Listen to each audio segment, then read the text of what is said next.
Hi friends, welcome back to my channel. ఈరోజు మా ఇంటికి మా చెల్లి వస్తుందని చెప్పేసి నేను ఏం స్పెషల్స్ చేస్తున్నానో చూసేయండి.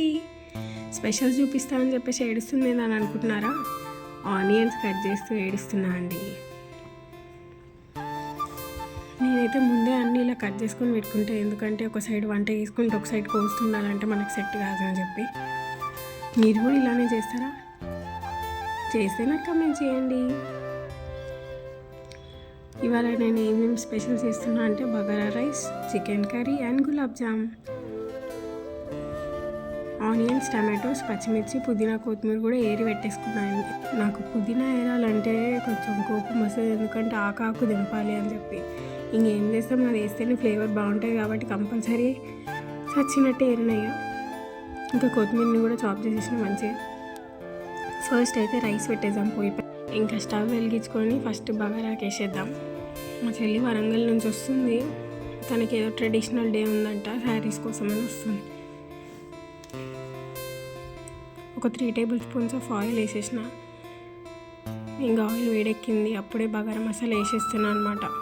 నేనైతే అన్నీ ఓన్లీ సాజీరా, కొంచెం లవంగా అండ్ బగారాకు. ఆనియన్స్ కూడా వేసేసిన అందులోనే, ఇంకా పచ్చిమిర్చి కూడా. అప్పటికే ఆయిల్ చాలా హీట్ అయిందనమాట. చూస్తేనే అర్థమవుతుందా మీకు? నా దగ్గర అయితే జింజర్ గార్లిక్ పేస్ట్ లేదు, అందుకనే నేను వేయలేదు.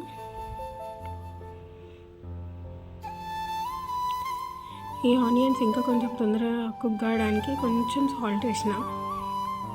ఇంకా పుదీనా అయితే మ్యాండేటరీ బగారా రైస్కి. కొత్తిమీర అయితే వేస్తే బాగుండేది, కానీ ఇంకొక సైడ్ అది ఫ్రై అయ్యేలోపు ఇక్కడ సైడ్ చికెన్కి వేద్దామని చెప్పేసి ప్యాన్ పెట్టేసుకో. 4 టేబుల్ స్పూన్స్ ఆఫ్ ఆయిల్ వేసేసిన. నేనైతే రైస్ ఈ గ్లాస్తో కొలుచుకుంటాను అనమాట. 2 గ్లాసెస్ రైస్కి 4 గ్లాసెస్ ఆఫ్ వాటర్ పోసుకుందాం. ఇప్పుడు ఇందులో సాల్ట్ వేసేసుకొని మంచిగా లిడ్ పెట్టేసుకొని ఇది బాయిల్ అయ్యేదాకా దీన్ని వదిలేద్దాం. ఇంకా చికెన్ది స్టార్ట్ చేద్దాం. ఇందులో అయితే మంచిగా ఆనియన్స్ వేసి ఇందులో కూడా కొంచెం సాల్ట్ వేద్దాం, ఎందుకంటే ఆనియన్స్ తొందరగా మగ్గడానికి. అలానే పసుపు ఇంకా పుదీనా వేసేసి చికెన్ వేసేస్తున్నాను. నేనైతే కేజీ చికెన్ తీసుకుంటున్నా. మేమైతే చికెన్ గట్టిగానే తింటాం, అందుకని ఎప్పుడు తెచ్చుకున్న కేజీ తెచ్చుకుంటాం. కేజీ తెచ్చుకుంటే మంచిగా మార్నింగ్ అండ్ నైట్ ఖతం చేసేస్తాం. ఇంకా మా చెల్లి కూడా వచ్చింది కాబట్టి తను తిని బాక్స్ తీసుకెళ్తుందని చెప్పేసి మంచిగా గ్రేవీగా వేసినాక తను తీసుకెళ్ళలేదు. ఇంకా అందులో పుదీనా వేసేసి మంచిగా లిడ్ పెట్టేసాం. చికెన్లో ఉన్న వాటర్ మొత్తం బయటికి రావాలి కదా. చూడండి వచ్చేసినాయి వాటర్. ఆ వాటర్తోనే చికెన్ సగం ఉడుకుతుంది అనమాట.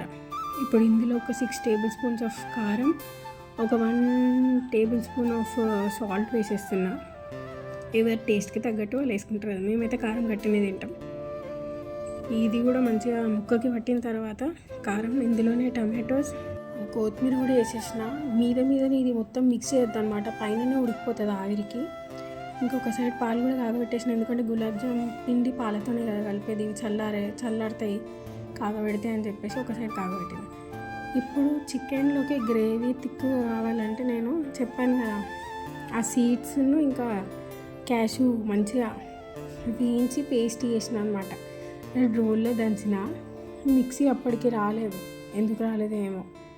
ఇక అందులో వేసేసి మంచిగా మిక్స్ చేసి అది ఉడకనిచ్చేసరికి చికెన్ అయిపోయింది. దానిపైన మళ్ళీ ఒకసారి కొత్తిమీర, పుదీనా వేసేసి వదిలేసిన. ఒక 2 మినిట్స్ సిమ్లో కుక్ అవుతుంది. చూడండి ఎట్లుందో, యమ్మీ చికెన్ కర్రీ. ఇంకా లాస్ట్ గరం మసాలా వేసి సర్వ్ చేసేసుకుందాం. చికెన్ కర్రీ రెడీ అయిపోయింది. ఇంకా బగారా రైస్ కూడా అయిపోయింది. ఇంకా గులాబ్ జామ్కి షుగర్ సిరప్ రెడీ అయిపోయింది ఒక సైడ్. ఇప్పుడు బాల్స్ వేసుకోవడానికి పిండి తడుపుతున్నాను అనమాట గులాబ్ జామ్కి. నాకైతే గులాబ్ జామ్ అంటే మస్తు ఇష్టం. ఎన్నిసార్లు ఫ్లాప్ చేసిన అంటే అన్నిసార్లు ఫ్లాప్ చేసిన. ఫ్లాప్ చేసి ఇప్పుడు మంచిగా వస్తుంది నాకు గులాబ్ జామ్.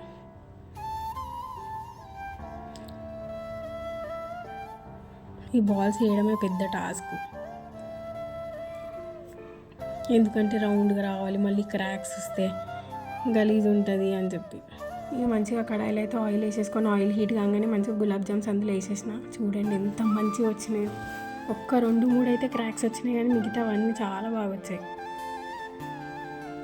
ఇక మంచిగా ఫ్రై చేసేసుకొని షుగర్ సిరప్లో అయితే వేసేసిన. షుగర్ సిరప్ కొంచెం వేడిగానే ఉండే, నేను కావాలని వేసిన కొంచెం చల్లగానే వేసి కూడా బాగుంటుండే, ఎందుకంటే మా చెల్లి వచ్చేదాకా మంచిగా కావాలి. మా చెల్లి అని మా తమ్ముడు కూడా వచ్చిండు, వాడైతే తొందరగా వెళ్ళిపోయాడు మా చెల్లిని వదిలేసి. ఇక మా చెల్లి నా చీరలు తీసింది అన్నీ ఏది కట్టుకోవాలి ఏంది అని. చెల్లెళ్ళు ఉంటే అంతే కదా, అక్కయ్య అన్నీ దొబ్బేస్తారు. ఇక మేము నలుగురం కూర్చొని తింటున్నాం.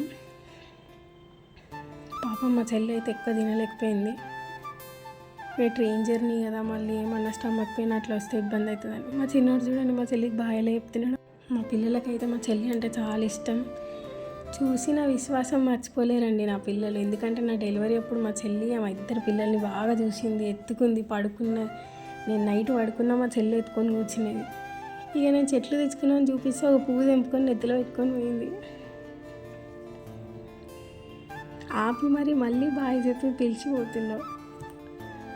ఇక ర్యాపిడో వచ్చేసిందని చెప్పేసి మా చెల్లి అయితే ఇక బైక్ ఎక్కేసింది.